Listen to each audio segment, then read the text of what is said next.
Hello friends, welcome to my channel.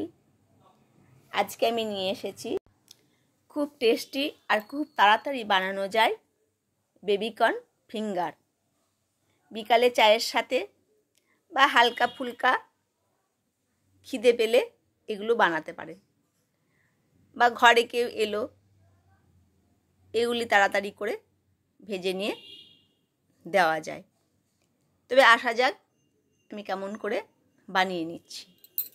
প্রথমে বেবিকর্নগুলোকে জলের মধ্যে আমি ফ্রাই করে নেব।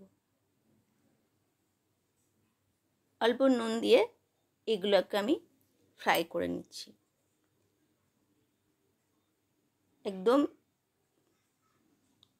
পাল্টে দিচ্ছি, দেখে নিচ্ছি সেদ্ধ হয়েছে নাকি। তো খুব ভালো করে বয়েল যেন হওয়া যায়। তারপর ঢাকা দিয়ে দিলাম, তো দেখলাম আমার বয়েল হয়ে গেছে। এবার এগুলোকে আমি একে একে জল থেকে তুলে নিচ্ছি।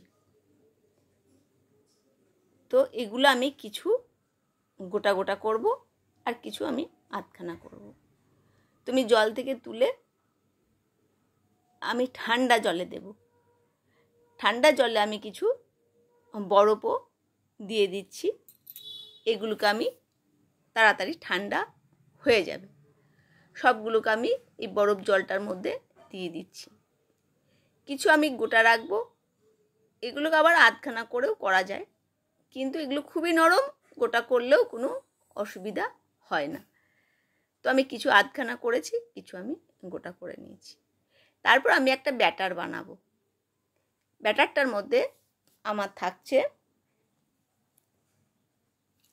কর্নফ্লাওয়ার 2 চামচ, দই থাকবে 4 চামচ, বেসন দেব 2 চামচ, লাল লঙ্কার গুঁড়ো দেব,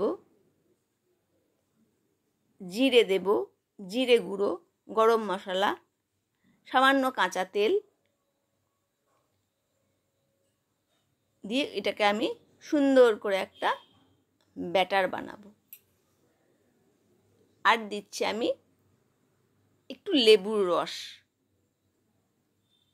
তো এটাকে আমি খুব ভালো করে ফেটিয়ে নিচ্ছি, যেন কোনো দানা না থাকে। তো সুন্দর করে আমি এটাকে ফেটিয়ে নিচ্ছি। ফেটানোর পরে কিনোয়া বা কাউন চাল, অনেকে আবার সামা চালও বলে, এটা একটা খুব হেলদি কিন্তু জিনিসটা। এই যে ক্রাউন চালটা, এটা আমি হালকা ফ্রাই করে নেব। হালকা আমি ফ্রাই করে নিচ্ছি। এই যেটা আমি সামা চালটা ফ্রাই করছি হালকা, এইটা আমি কোটিন হিসাবে দেব। আমরা যেমন বিস্কুটের গুঁড়োর মধ্যে এটাকে যেমন আমরা দিই, যেমন ফ্রাই করি, পকোড়া হোক কোনো কিছু যখন ফ্রাই করি, এইটা আমি দেব কাউন চাল।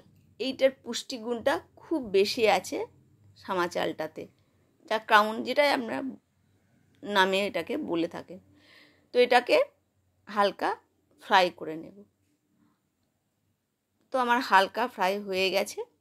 এবার যে ব্যাটারটা করে রেখেছি সেই ব্যাটারটার মধ্যে আমি ডুবিয়ে নেব। আর ওই যে সামা চাল বা কাউন চাল, যেটা যে নামে বলেন, এই চালটার মধ্যে আমি ভালো করে কোটিং করে নেব। কারণ এটা খুব পুষ্টি আছে বলে আমি এই জিনিসটা এইভাবে বানাচ্ছি। তো এর কোটিং দিয়ে আমি এটাকে ফ্রাই করে নেব। তো আমি একে একে দিয়ে দিচ্ছি। তো আমার ফ্রাই হচ্ছে। গ্যাসের আঁচটা মিডিয়ামে রেখে সবগুলো আমি ভেজে নেব। আর কিছু আমি আধখানাও ভেজেছি, সেগুলো আপনাদেরকে দেখাইনি। আপনারা আধখানা করেও ভাজতে পারেন, যেভাবেই ভাজুন টেস্ট একই রকম হবে। আর সত্যি খুব টেস্টি খেতে। আপনারাও বানিয়ে খান বিকালে চায়ের সাথে।